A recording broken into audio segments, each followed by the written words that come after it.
Arestado ng Pasay City Police ang 36 anyos na security guard na si Alias Suray matapos magbanta gamit ang baril at hindi magbayad ng kinain sa isang restaurant sa Hill Puyat Ave, Barangay 47 nitong August 9, 2025.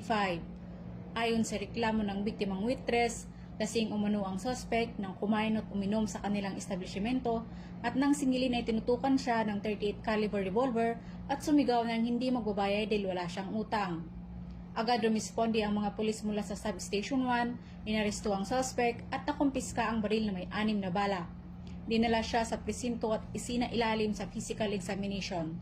Nahaharap ang suspect sa kasong paglabag sa Article 282 o Grave Threats ng Revised Penal Code at RA 18591 o Comprehensive Firearms and Ammunition Regulation Act na nakatakdang isailalim sa inquest sa Pasay City Prosecutor's Office. Mula dito sa Camp Bagong Diwa, Bicutan, Taguig City, ako po ang inyong PNN correspondent, Patrolwoman Verna Gondran, alagad ng batas, tagataguyod ng Balitang Pulis.